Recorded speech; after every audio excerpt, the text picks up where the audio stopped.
ظاہر سی بات ہے کہ مدارس کا جتنا بھی پورا نیٹ ورک ہے وہ پرائیویٹ ہے، اور پرائیویٹ نظام میں اوپر سے کوئی باضابطہ سسٹم نہ ہونے کی وجہ سے کئی مرتبہ انارکی سے آ جاتی ہے یا بے نظمی آ جاتی ہے۔ یہ ایک فطری سی بات ہے۔ ہاں، سمجھدار قسم کے لوگ ہوتے ہیں، ایڈوانس لوگ ہوتے ہیں جو اوپر سے بغیر کسی پریشر کے بھی اپنے نظام کو خوبصورتی کے ساتھ اور خشیت الہی کے ساتھ چلا پاتے ہیں۔ لیکن رونا یہ ہے کہ کہیں ڈھنگ کے علم والے نہیں ملتے، کہیں علم مل جاتا ہے تو عمل نہیں ملتا، کہیں اخلاص نہیں ملتا، کہیں اخلاق نہیں ملتا، کہیں تدبر نہیں ملتا۔ کم جگہیں ایسی ہوتی ہیں جہاں ان تمام چیزوں کے سنگم لوگ مل جائیں، اور ایسے لوگ فاتح زمانہ ہوتے ہیں، بہت کامیاب لوگ ہوتے ہیں۔ آپ کا ادارہ اس اینگل سے ممتاز ادارہ ہے کہ اللہ کے فضل سے آپ کو مخلص اساتذہ ملے اور مخلص معاونین ملے، اور اس کے لیے آپ تمام لوگ مبارکباد کے مستحق ہیں۔ اور مجھے کچھ مزید کہنے کی ضرورت نہیں ہے۔ چند سالوں میں جو رزلٹ آپ نے دیکھا ہے، گنتی کا قافلہ تھا وہ 1200 1250 تک پہنچ گیا ہے، اور مخلصانہ محنت کرتے جائیے اور دیکھتے جائیے۔ کسی کے کہنے سننے سے کیا ہوتا ہے؟ جو کچھ ہوتا ہے وہ سامنے آ جاتا ہے۔ چند سال اخلاص کے ساتھ، درد کے ساتھ، امت کے درد کے ساتھ محنت کیجیے، آپ خود ہی پائیں گے کہ انسان نے جو سوچا نہیں ہوتا وہ ہو جاتا ہے۔ ہم نے کئی بار جو خواب بھی نہیں دیکھے ہوتے ہیں وہ خواب بھی زمینی حقیقت میں بدل جاتے ہیں۔ شرط یہ ہے کہ مخلص ہو۔ کسی بھی انسٹیٹیوٹ کی کامیابی کے لیے دو چیزیں کمپلسری ہیں۔ فرسٹ یہ کہ وہ سسٹم سے چلے، اور سیکنڈ یہ کہ اخلاص ہو۔ سسٹم سے چلتا ہے دنیا کی ترقی، اور اخلاص کی وجہ سے تائید ربانی، اور جب یہ دونوں چیزیں مل جاتی ہیں تو ایسی چیزوں کو فیل کرنا دنیا کے بس کا روگ نہیں ہوتا۔ تو یہ ہم سب کو سمجھنا بھی چاہیے، اور اسی سانچے میں اپنے آپ کو ڈھالنا بھی چاہیے۔ اللہ رب العزت کہنے سننے سے کہیں زیادہ عمل کی توفیق عطا فرمائے۔ اور عام بھائیوں سے گزارش ہے کہ جو اخلاص کے ساتھ، درد کے ساتھ ملت کا بھلا کام کر رہے ہیں، کم سے کم آج کے حالات ہمیں اجازت نہیں دیتے کہ ہم ایسے لوگوں کا سپورٹ نہ کریں۔ مخالفت کرنا تو دور کی بات ہے، ایسے لوگوں کا سپورٹ نہ کریں، حالات ہمیں اجازت نہیں دیتے۔ اور اگر ایسے نازک حالات میں بھی ہم بھلے کام کرنے والوں کا سپورٹ کرنے کے بجائے ان کی مخالفت کر رہے ہیں، تو سچی بات یہ ہے کہ ہم کسی ایک آدھ کام کی مخالفت نہیں کر رہے ہیں، بلکہ اجتماعی طور پر امت کی بدخواہی کا کام کر رہے ہیں۔ اور اس کے لیے اللہ کے رسول کی بارگاہ میں جواب دہ ہونا پڑے گا۔ جب امت نازک ترین حالات سے گزر رہی ہو، اس وقت بھی پہلی بات تو یہ ہے کہ ہمارے ایلیٹ کلاس کو کچھ پڑی نہیں ہے، گنتی کے لوگ ہیں۔ مجھے بہت خوشی ہوئی کہ یہ سرمایہ دار حضرات بھی ہیں، بزنس مین ہیں، اور ان بھلے کاموں میں لگے ہوئے ہیں۔ مشکل کام ہوتا ہے جیب میں دو پیسے ہوں اور کسی کے دروازے پہ جا کے اللہ کے دین کی خدمت کے لیے قائم ادارے کے لیے بھیک مانگنا، لیکن اگر ایسا کوئی کلیجہ رکھتے ہیں تو ایسے لوگوں کی بہت قدر کرنی چاہیے، ہم سب کی ذمہ داری ہے۔ ورنہ ہمارے بڑا طبقہ ایسا ہے، انٹلیکچوئلز کا بھی ہے اور بزنس مین لوگوں کا بھی ایک بڑا طبقہ ایسا ہے جن کو اپنے ناز نخروں سے اور عیش و آرام سے ہی فرصت نہیں۔ انہیں کہاں پڑی ہے کہ ملت کا کوئی حال خبر لیں، بلکہ عام طور پر جب ایسے لوگ بڑے ہوتے ہیں تو سب سے پہلا کام یہ کرتے ہیں کہ مسلم علاقہ چھوڑتے ہیں، پوش کالونی میں چلے جاتے ہیں۔ کہاں پڑی ہے پلٹ کے دیکھیں۔ ایسے میں اگر کوئی درد مند ہے تو اس کی بے پناہ قدر کرنی چاہیے۔ اللہ ہمیں پہلے یہ شعور دے اور پھر یہ توفیق خیر دے۔ میں نے جو آیت کریمہ آپ کے سامنے تلاوت کی ہے اس کے تعلق سے کچھ باتیں سن لیں، پھر مزید انشاءاللہ تعلیمی طور پر کچھ باتیں۔ اللہ نے قرآن پاک میں ارشاد فرمایا، اور قرآن پاک ہی سے ہمیں اپنی زندگی کا ہر مسئلے کا حل تلاش کرنا چاہیے۔ یہ بھی ایک اہم کام ہے ہمارا کہ ہم ہر بات میں قرآن پاک سے رجوع کریں اور قرآن پاک کے سامنے اپنے پرابلمز پیش کریں اور اللہ کی کتاب سے اپنے مسائل کا حل تلاش کریں۔ اللہ کی کتاب جو نسخہ بتاتی ہے اس سے زیادہ کامیاب نسخہ کوئی نہیں ہوتا۔ ہمیں جو کوئی بھی کامیابی کا فارمولہ بتائے گا تو ظاہر سی بات ہے وہ اس انسان کا تجربہ ہو سکتا ہے، لیکن قرآن پاک اگر کوئی نسخہ بتاتا ہے تو کوئی اٹکل پچھو بات یا کسی ایک آدمی کا تجربہ یا 10-20 سال کے آدمی کا تجربہ نہیں، 7 زمینوں اور 7 آسمانوں کے بادشاہ کا کہا ہوا فرمان ہے۔ اس لیے قرآن جو کہہ دے، جہاں لائن کھینچ دے، وہ سب سے بڑی لائن وہی فائنل لائن، اور اس کے آگے کچھ نہیں۔ یہ ہمارا مزاج ہونا چاہیے۔ قرآن پاک نے قوموں کے عروج و زوال کو ایک چھوٹی سی آیت میں پیش کر دیا۔ اگر ہم ناسمجھی کا مظاہرہ کریں تو ایک آیت اور اس کا ترجمہ ہے، اور سمجھداری کا مظاہرہ کریں تو پہلے دن سے لے کے آخری دن تک دنیا کی عروج و زوال کی تاریخ ہے۔ کیا ہے؟ اللہ ارشاد فرماتا ہے ان اللہ لا یغیر ما بقوم حتی یغیروا ما بانفسہم، بے شک اللہ کسی بھی قوم کے حالات اس وقت تک نہیں بدلتا جب تک کہ کوئی قوم اپنے حالات بدلنے کی پہل نہ کرے۔ یہ باب محاورہ ترجمہ ہے۔ کیا مطلب؟ ایکو بند کر دیجیے۔ مطلب یہ ہے کہ اگر کوئی قوم چاہتی ہے کہ ترقی کرے، کوئی قوم چاہتی ہے کہ آگے بڑھے، تو اس قوم کی پہلی اور اجتماعی بڑی ذمہ داری ہے کہ وہ قوم اپنے اندر چینجز لائے۔ یہی اصول ہے۔ ان اللہ، یہ فائنل فارمولہ ہے۔ اگر کوئی قوم اپنے آپ کو بدلنے کی پہل نہیں کرے گی تو نظام قدرت بھی اس کو حالات کے رحم و کرم پر چھوڑ دے گا، اور اس قوم کو بلندیاں حاصل نہیں ہوں گی۔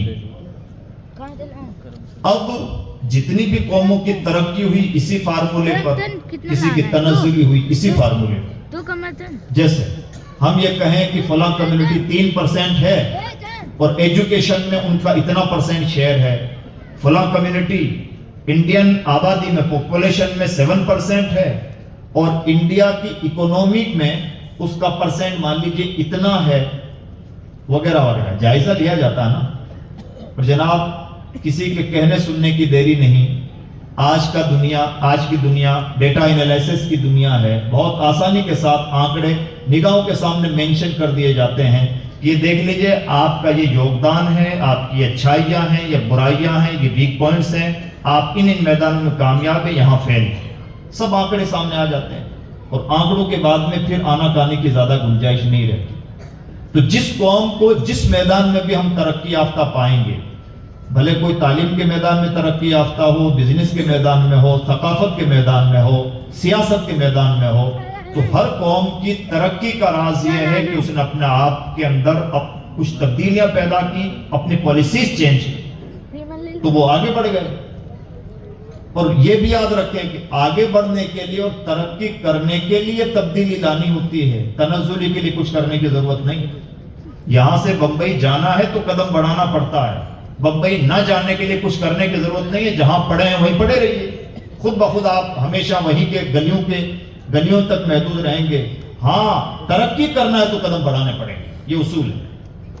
اور نظام قدرت یہ ہے، دنیا کا نظام قدرت، کہ جو محنت کرے گا، جو اپنے اندر تبدیلی لائے گا، وہ ترقی کرے گا، بھلے صاحب ایمان ہو یا نہ ہو۔ اس لیے کہ ایمان و کفر یہ قبر کا مسئلہ ہے، یہ اندر کی بات ہے، یہ آخرت کا فیصلہ ہے۔ دنیا کا فیصلہ یہ ہے الیس للانسان الا ما سعی، جو بھی انسان ہے اور محنت کرے گا، کوشش کرے گا، پائے گا۔ یہ نظام قدرت ہے۔ تو اس لیے جس قوم کو بھی ترقی چاہیے، علم کے میدان میں عزت چاہیے، یا کسی بھی میدان میں کچھ بھی ترقی چاہیے، تو اس قوم کو نظام قدرت ہے، اللہ کا اٹل فیصلہ ہے کہ اسے اپنے اندر تبدیلیاں لانی ہوں گی۔ اور اگر کوئی قوم اپنے اندر زمانے کے ساتھ اپنے آپ کو نہیں بدلتی تو یہ بھی نظام قدرت ہے، وہ قوم آٹومیٹکلی پیچھے رہ جائے گی۔ تو یہ دونوں فارمولے ہیں، جن کی ترقیاں ہوئی اسی فارمولے کی وجہ سے، اور جن قوموں کی تنزلی ہوئی اسی فارمولے کی وجہ سے۔ تو دیکھیے، ایک آیت نہیں، اٹل اصول ہے، اور ایک آیت نہیں، گویا کہ دنیا کی تاریخ کا آئینہ۔ یہ ہے قرآن پاک کا اعجاز۔ اب ذرا سے اس کی ایک قرآنی مثال دیکھ لیں کہ اللہ کس طرح سے قوموں کے حالات بدلتا ہے جبکہ قومیں اپنی واجبی ذمہ داریاں نبھائیں۔ ایک قوم ہے قوم بنی اسرائیل، اللہ غارت فرمائے۔ ایسی عجیب قوم کہ جس کے 3 چہرے قرآن پاک میں اللہ نے پیش فرما دی۔ ایک زمانہ قوم بنی اسرائیل پر ایسا گزرا کہ جب قوم بنی اسرائیل بدترین غلامی کی زندگی گزار رہی تھی، فرعون کی بدترین غلامی، اور عالم یہ کہ فرعون ان کا قتل کروا دیتا تھا، جیسے چاہتا ان کا استحصال ہوتا، انہیں گویا انسان ہی نہ سمجھا جاتا تھا۔ ایسی بدترین زندگی گزار رہی تھی قوم بنی اسرائیل، کب؟ حضرت سیدنا موسیٰ علیہ نبینا علیہ السلام کے تشریف لانے سے پہلے۔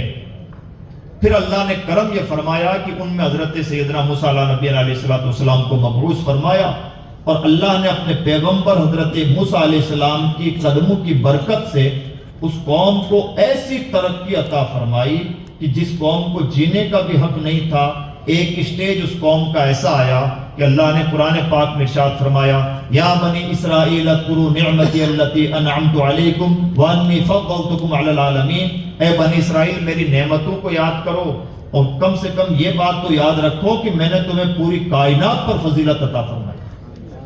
وہ قوم جس سے جینے کا بھی حق چھین لیا گیا تھا، اس کا زمانہ پلٹا اور ایسا عروج اسے نصیب ہوا کہ پوری کائنات پر فضیلت۔ یہ قوم بنی اسرائیل کا دوسرا دور ہے، اور اس دوسرے دور میں پھر اللہ کی انعامات کی ایک لسٹ ہے۔ اللہ نے قوم بنی اسرائیل کو یہ فضیلت عطا فرمائی کہ ایک کے بعد ایک نبی اس قوم میں تشریف لاتے رہے، تقریباً 4000 کے آس پاس انبیاء کرام قوم بنی اسرائیل میں تشریف لائے۔ اللہ نے آج ہم سب جو دوڑ دھوپ کر رہے ہیں، یا بڑی تعداد مان لیجیے ایسے لوگوں کی ہے جو گجرات کے علاوہ ادر اسٹیٹ کے رہنے والے ہیں، آپ کمانے کھانے کے لیے یہاں پر تشریف لائے ہیں، محنت مزدوری کر رہے ہیں، یہ پیٹ بڑا پاپی ہے، انسان سے کیا کیا نہیں کروا لیتا، اور انسان کا بھولا پن ہے، نادانی ہے کہ وہ اسی چکر میں کئی بار حلال و حرام کی تمیز کھو بیٹھتا ہے، اور یہی وہ ٹرن پوائنٹ ہوتا ہے جو کسی بھی انسان کی تباہی کا شاخسانہ بنتا ہے۔ اللہ شعور عطا فرمائے۔ تو ایک انسان زندگی میں جو بھی دوڑ دھوپ کرتا ہے، بڑے فیصلے لیتا ہے، ترک وطن کرتا ہے، کیوں؟ 2 وقت کی غذا کے لیے۔ قوم بنی اسرائیل پر اللہ نے اتنا کرم فرمایا کہ 2 وقت کی غذا بھی جنت سے اس کے لیے نازل ہوتی تھی۔ اب کسی کو کیا چاہیے؟ کھانا بھی ملے اور جنت کا کھانا۔ یہ اعزاز رہا قوم بنی اسرائیل کا، اللہ نے اتنا انعام فرمایا۔ سب سے بڑا اعزاز، ہمارے یہاں سے 2-4 لوگ کلیکٹر ہو جائیں تو ہم کہیں فلاں ضلع کے، فلاں اسٹیٹ کے، فلاں ضلع کے جو کلیکٹر صاحب ہیں وہ ہمارے علاقے کے ہیں، فخر ہوتا ہے۔ اگر کسی قوم میں نبی تشریف لائے، ایک نہیں 1000 انبیاء کرام تشریف لائے، کیا اعزاز ہے اس قوم کا۔ یہ اللہ نے انعامات فرمائے، بدترین غلامی سے نکال کر کے یہ اعزاز ہے۔ بھائی اس کو بند کر دیجئے، آواز سادہ کر دیجئے، مزید سنتا۔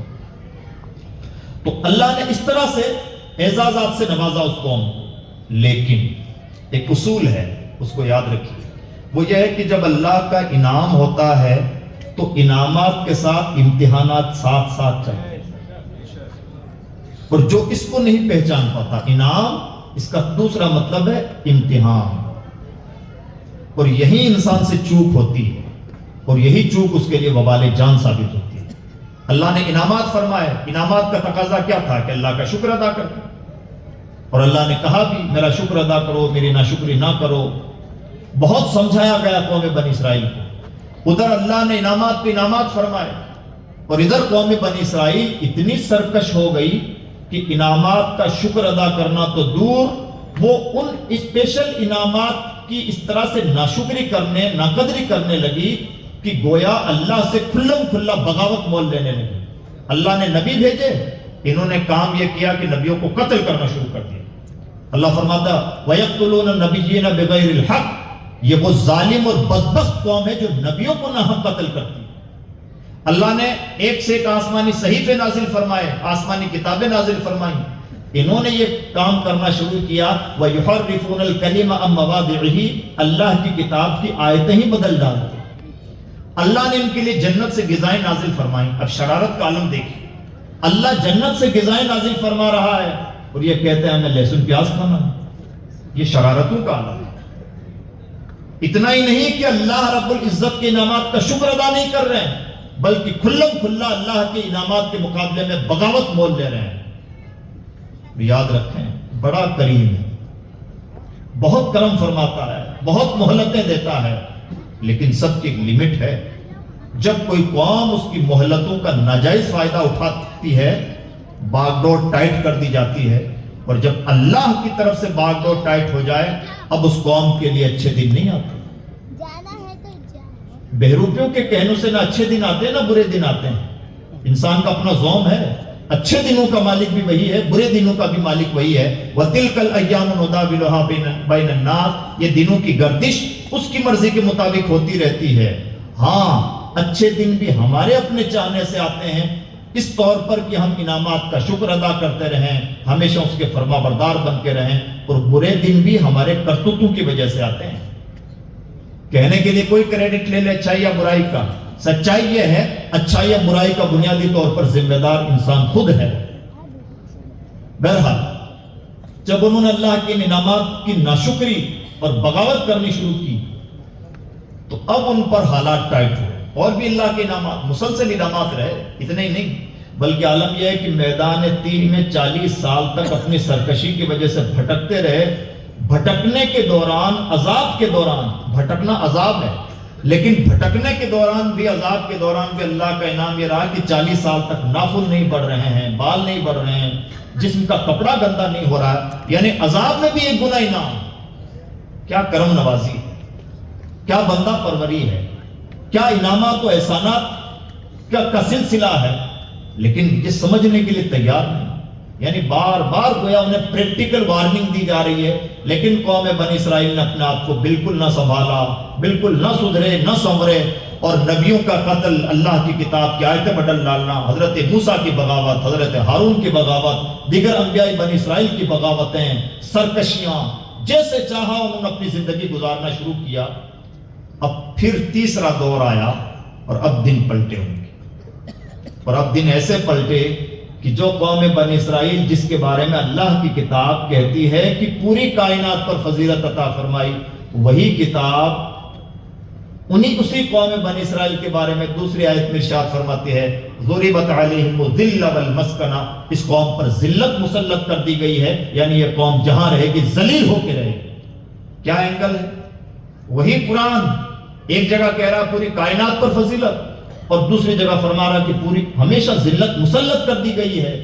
اب قیامت تک ذلیل ہو کے ہی رہیں گے. اور شرارتی دماغ جو ہوتا ہے وہ ذلیل ہی ہوتا ہے. تکنیکی طور پر دنیا کا مائنڈ کیپچر کرنا آسان ہے, لیکن دلوں میں عزت کما لینا مشکل ہے. عزت نہ پہلے حاصل تھی نہ آج حاصل ہے. شرارت کرنے والے, بغاوتیں کرنے والے, تختہ پلٹ کروانے والے دلال قسم کے لوگ کسی ایک گروہ کے تو پسندیدہ ہو سکتے ہیں, اللہ کے مخلوق میں عزتیں حاصل نہیں کر سکتے. آج بھی ذلیل ہیں اور قیامت تک ذلیل ہی رہیں گے. وہ قوم جس میں نبی بھیجے گئے, جس قوم کو بے پناہ عزتوں سے نوازا گیا, وہی قرآن اسی قوم کے بارے میں فرماتا ہے غیر المغضوب علیہم, اے اللہ کے بندو یہ دعا کرتے رہنا کریم ہمیں ان لوگوں میں سے, ان بدبختوں میں سے مت بنانا جن پر تیرا قہر و غضب نازل ہوا. کون؟ بنی اسرائیل. یہ کون ہے مغضوب علیہم؟ اور دن میں 48 مرتبہ تلاوت کرتے ہیں پروردگار ایسے بدبختوں میں سے ہمیں مت بنا دینا جن پر اللہ کا غضب نازل ہوا. جس سورت کی ابتدا ہے الحمدللہ رب العالمین, تمام تعریفیں اس اللہ کے لیے جو پوری کائنات کو پالتا ہے, اسی سورت کی اینڈنگ ہے کہ یہ بدبخت وہ ہیں جن پر رب العالمین کا غضب ہوا. جو سب کو پالتا ہے وہ انہیں ذلیل فرما رہا ہے, وہ ان پر غضب فرما رہا ہے. ماننا پڑے گا کہ یہ قوم اسی بات کے حقدار ہے کہ ان پر قہر و غضب نازل ہو. ایک جگہ ارشاد ہوتا ہے وَلَقَدْ كَرَّمْنَا بَنِي آدَمَ, ہم نے تمام اولاد آدم کو عزت سے نوازا ہے. اور وہی قرآن کہتا ہے ضُرِبَتْ عَلَيْهِمُ الذِّلَّةُ, ان پر ذلت مسلط کر دی گئی. سب کو عزت, انہیں ذلت. کیوں؟ کوئی تو وجہ رہی ہوگی.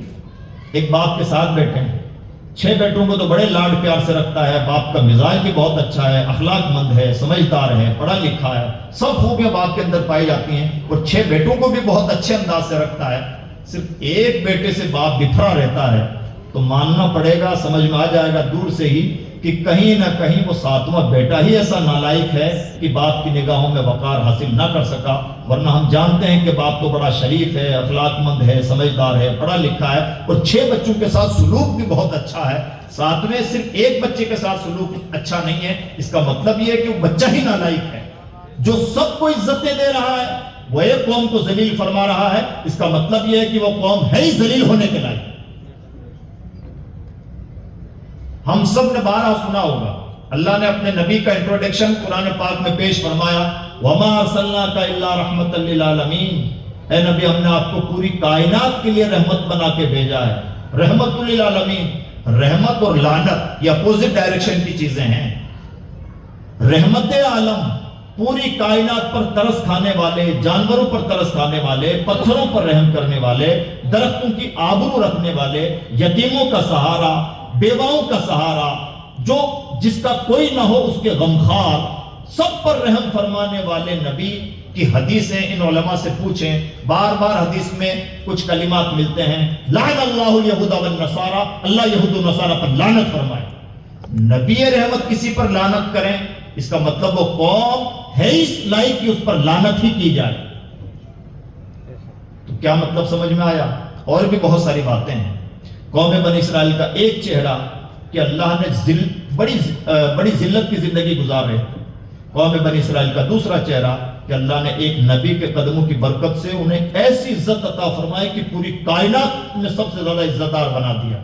لیکن جب ان عزتوں کی اور نعمتوں کی اس قوم نے قدر نہ کی تو قوم بنی اسرائیل کا تیسرا چہرہ اللہ کی کتاب میں یہ ہے کہ وہ قوم قیامت تک کے لیے اللہ کے قہر و غضب کا شکار قوم ہے، وہ قوم قیامت تک کے لیے ذلیل قوم ہے، وہ قوم قیامت تک کے لیے ملعون قوم ہے، اور یہی چہرہ ان کا قیامت تک کا چہرہ ہے۔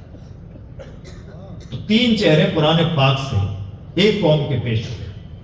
سوال یہ ہے کہ کیا یہ صرف قوم بنی اسرائیل کے ساتھ ہوا یا ہوتا ہے؟ جی نہیں، یہ سب کے ساتھ ہوتا ہے۔ اللہ بڑا کریم ہے، دن پلٹاتا رہتا ہے۔ اگر کوئی قوم ذلیل ہوتی ہے اسے عزتیں دے دیتا ہے، اور جو بڑی عزتدار قومیں ہوتی ہیں اگر وہ نعمتوں کی قدر نہیں کرتی تو نعمتوں کی ناقدری کی وجہ سے ان کے دن پھرتے ہیں۔ یہ بھی یاد رکھیے گا، نعمتیں اسی وقت چھینی جاتی ہیں جب کوئی قوم ان نعمتوں کی ناقدری کرنے لگے۔ کریم ہے، بلکہ اس کا تو وعدہ ہے، لئن شکرتم لازیدنکم، نعمتیں چھیننا تو دور کی بات ہے، اگر تم شکر ادا کرتے رہو گے تو میں تمہیں اور زیادہ عطا فرماؤں گا۔ بلکہ ایک موقع پر تو اللہ کی کتاب نے ایسا حیران کن اسلوب اختیار کیا کہ عقل والوں کی عقل دنگ رہ جاتی ہے۔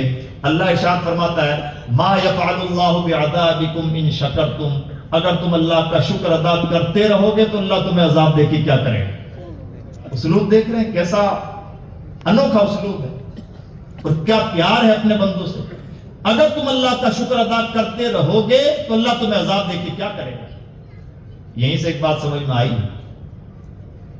کہ انسان چھوٹے مالدار سے بڑا مالدار بننا چاہتا ہے، طریقہ کیا اپناتا ہے؟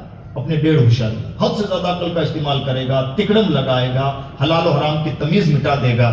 جبکہ چھوٹے مالدار سے بڑے مالدار بننے کا اصل نسخہ، پرانی نسخہ یہ ہے کہ جتنی مالداری اس پہ شکر ادا کرو، اللہ کا وعدہ اور زیادہ دے دے گا۔ آپ چھوٹے عالم میں بڑے عالم بننا چاہتے ہیں تو جتنا علم اللہ نے دیا اس کا شکر ادا کیجئے، اور زیادہ عطا فرمائے گا۔ یعنی جو نعمتیں پہلے سے موجود ہیں ان کا شکر ادا کرنے کا طریقہ اپنا لیجئے، انشاءاللہ نعمتوں میں اضافہ ہوگا۔ یہ اللہ کا وعدہ ہے اور اللہ کا وعدہ جھوٹا نہیں ہوگا۔ تو قوم بنی اسرائیل کے تین چہرے، ذلتوں کا چہرہ، پھر حضرت موسیٰ کے قدموں کی برکت سے عزتوں کا، نعمتوں کا چہرہ، اور نعمتوں کی ناقدری کی وجہ سے پھر ذلتوں کا چہرہ، غضب کا چہرہ، لعنتوں کا چہرہ۔ یہی تاریخ تمام قوموں کے ساتھ دہرائی جاتی ہے۔ اب ذرا سا ان باتوں کو ہم بھارت کے لوگ اپنے اوپر اپلائی کریں کہ اللہ نے ہم پر کتنے انعام فرمائے۔ تو عزیز دوستو، کیرلا کے ساحل پر عرب کے کچھ لوگ کپڑا بیچنے کے لیے تشریف لائے۔ دیکھیں ہماری تاریخ کتنے انوکھی تاریخ۔ عرب کے کچھ لوگ کپڑا بیچنے کے لیے کیرلا کے ساحل پر آئے۔ کپڑا بیچنے کا اسٹائل اتنا پیارا تھا کہ بھارت کے لوگوں کا دل خرید گیا۔ اور وہ کیا طریقہ تھا؟ دو راز تھے۔ پہلا راز یہ کہ جب کپڑا بیچتے تھے تو انڈین لوگوں کو عربیوں کا کپڑا، یمنی کپڑا بڑا پسند آتا تھا، وہ کپڑا خریدنا چاہتے تھے۔ تو خریدنے سے پہلے ظاہر سی بات ہے کہ کسٹمر مول بھاؤ کرتا ہے، کپڑے چیزوں کو دیکھتا ہے۔ تو عرب کے تاجروں نے، مسلمانوں نے انوکھا انداز تجارتی اپنایا، اور یہ اسلامی انداز تجارت ہے کہ وہ اپنے کپڑے کی اچھائیاں بیان کرنے کی وجہ سے کپڑے کے تھان کے اندر بھی اگر کہیں ایک چھپا ہوتا تو اسے کھول کے دکھاتے کہ بھائی کپڑا خرید تو رہے ہو لیکن دھوکہ نہ کھا جانا، میرے کپڑے کے اندر دیکھو، اندر جا کے یہ کمی ہے۔ تو انڈین لوگوں کی آنکھیں پھٹی کی پھٹی رہ گئیں کہ یہ کیسے انوکھے انسان ہیں کہ اپنے کپڑے کی اچھائیوں پر ڈیبیٹ نہیں کر رہے ہیں، بلکہ اپنے کپڑے کی کمیاں جہاں ہماری نگاہ بھی نہیں پہنچ پاتی تھی ان کمیوں کی نشاندہی کر رہے ہیں۔ یہ تو بڑے عجیب لوگ ہیں، ایک بات۔ دوسری بات، جب نماز کا وقت ہوتا تو بھلے کسٹمر کی لائن لگی ہو، کسٹمر کی کوئی پرواہ نہ ہوتی، اور اس بات کی بھی پرواہ نہ ہوتی کہ ہمارا سامان چوری نہ ہو جائے۔ ایک آدمی اذان کہتا، باقی لوگ جماعت کے لیے کھڑے ہوتے اور سب ایک ساتھ سب بستہ ہو کر کے نماز ادا کرنے لگتے۔ یہ انڈین لوگ منہ بنا کے دیکھتے رہتے کہ یہ کون سے دیو لوگ ہیں، ان کے سامنے کوئی مورت بھی نہیں ہے، یہ کس کی پرستش کر رہے ہیں۔ اور یہ انوکھا انداز عبادت دیکھ کر کے بھارت کے لوگوں کے دلوں میں کپڑا بیچنے والوں نے اسلام بیچ دیا۔ اور یہی ہے اسلام کا کمال۔ اسلام کی تبلیغ کے لیے گلی گلی کے چکر لگانے کی ضرورت نہیں ہوتی، یہ اسلام کی غلط امیج ہے۔ ہم 100% پریکٹیکل مسلم بن جائیں، ہم ہی اسلام کی تبلیغ ہیں۔ ہم کھا رہے ہیں تو بھی اسلام کی تبلیغ ہے، ہم چل رہے ہیں تو بھی اسلام کی تبلیغ ہے، شرط یہ ہے کہ مسلمان ہیں۔ اور یہ قرآن پاک بھی کہتا ہے، یا ایھا الذین آمنوا ادخلوا فی السلم کافہ، اے ایمان کا دم خم اور دعویٰ رکھنے والو، پکے مسلمان بن تو جاؤ۔ یا ایھا الذین آمنوا آمنو، اے ایمان کے دعوے دارو ایمان لے تو آؤ۔ جس دن ہم ایمان لے آئے اور پختہ کار مسلمان بن گئے، تبلیغ سے اور تبلیغیوں سے اسلام نہیں پھیلتا ہے، اسلام پھیلتا ہے کردار سے۔ اسلام کا اصول ہی یہ رہا ہے، لہٰذا ہم اپنا کردار اسلامی بنا لیں، مجال نہیں ہے کہ دنیا اسلام سے بغاوت کر سکے۔ اور آج بھی اگر دنیا میں کئی اسلاموفوبیا ہے، اسلام دشمنی ہے، تو سچی بات تو یہ ہے اسلام کی دشمنی کہنے کے لیے کہی جا رہی ہے، لیکن اسلام کی دشمنی نہیں ہے، اسلام کے بھیس میں مسلمانوں کی دشمنی ہے، اور مسلمانوں کے بھیس میں مسلمانوں کی کردار کی دشمنی ہے۔ اسلام سے دشمنی کرنا دنیا کے بس کا روگ نہیں۔ کیا وجہ ہے کہ تم اسلام سے دشمنی کرو گے؟ کون سا ایسا پوائنٹ ہے جس پوائنٹ پہ جا کے تم انگلی رکھ سکو، یہ کہہ دو کہ یہ اسلام کے اندر کمی پائی جاتی ہے؟ جب بھی ایکسپلینیشن ہوگا، دنیا ماننے پر مجبور ہوگی کہ ہم جس کو کمی سمجھ رہے تھے وہ تو بہت بڑی طاقت ہے۔ اسلام کی دشمنی نہیں ہے، دشمنی ہے مسلمانوں کی۔ اور آج بھی اگر مسلمان پختہ کار مسلمان بن جائے، دنیا کو ٹھکانہ ہی نہ ملے اسلام کے قدموں کے علاوہ۔ بہت اگزامپل ہیں، غریب نواز بہترین اگزامپل ہے۔ ہم نے تو کوئی تیر نہیں مارا، ہمارے کہنے پہ تو لوگوں نے داڑیاں تک نہیں رکھی، اس کے باوجود بھی ہم سے دشمنی ہے۔ اور جس نے بھارت کے لوگوں کی کایا پلٹ کی، اس کے مزار پہ پھول چڑھاتے ہو۔ وجہ کیا ہے؟ وجہ یہ ہے کہ جب کوئی پختہ کار ہوتا ہے تو اس کی محبت، اس کا رعب لوگوں کے دلوں میں ڈال دیا جاتا ہے۔ ہر کمیونٹی کو اور ہر پارٹی کو ایسا لگتا ہے کہ اگر وہاں جا کے پھول نہ چڑھائے تو ہو سکتا ہے کہ ہار جائیں۔ تمہارا کیلکولیشن تم جانو، ہمارا کیلکولیشن یہ ہے کہ ایک پختہ ایمان لیٹا ہوا ہے، اس ایمان کی بدولت، اس ایمان کا نتیجہ ہے کہ وہ تمہیں کھینچ لیتا ہے اپنی طرف، اور مجال نہیں کہ تم اس کی دشمنی پال سکو۔ یہ ہوتی ہے اسلام کی اسپریچولیٹی، یہ ہوتی ہے روحانی طاقت، اور یہی طاقت بندہ مومن کی سب سے بڑی طاقت رہی ہے، جس کو اقبال اپنی زبان میں روح محمد کہتے ہیں۔ اور جب سے مسلمانوں کے بدن سے روح محمد نکلی ہے، نہ گھر کے رہے ہیں نہ گھاٹ کے رہے ہیں۔ اللہ ہمیں وہ سنہرا دور لوٹائے، اور اللہ ہمیں شعور دے کہ ہم اپنے آپ کو ویسا پختہ کار بنائیں۔ تو چند لوگ کپڑا بیچنے کے لیے آئے تھے، اور ان کا کردار ایسا تھا کہ اس کردار کی وجہ سے لوگ کلمہ پڑھتے چلے گئے، اور آج ان کی تعداد کا صحیح اندازہ بھی نہیں ہے کہ وہ 20 کروڑ ہیں کہ 25 کروڑ ہیں کہ 26 کروڑ ہیں کہ 14 کروڑ ہیں، جس کی جتنی اٹکل لگاتا ہے، اور صحیح آنکڑے کئی بار چھپا بھی لیے جاتے ہیں، اللہ ہی جانے کہ کتنے کروڑ کپڑا بیچنے کے لیے آئے اور کروڑوں بنا گئے۔ یہ ہے اسلام۔ اب سنیے، ایسے لوگ جو ایک کونے سے نکلے، سمندر کے آس پاس سے باہر آئے، پھر بڑھتے گئے، اور چند سالوں میں اللہ نے ایسی عزت انہیں دی اجنبی ملک میں۔ اجنبی ملک ہے یہ ملک عرب کے لیے۔ آج کے دور میں تو کمیونیکیشن کے فاصلے نہیں رہے، لیکن اس وقت تو کمیونیکیشن کے کتنے ہی فاصلے تھے۔ ایک اجنبی ملک میں اللہ نے اجنبی لوگوں کو ایسی عزت عطا فرمائی کہ وہ لوگ جو کپڑا بیچ رہے تھے، چھوٹے موٹے پیشوں سے وابستہ تھے، اقتدار کی کرسی پر آ گئے، بادشاہ بن بیٹھے۔ اسلامی حکومت نہ صحیح، اسلامی حاکم تو صحیح، یہاں پر کرسیوں پر آ گئے، اور وہ بھی ایک آدھ سال نہیں،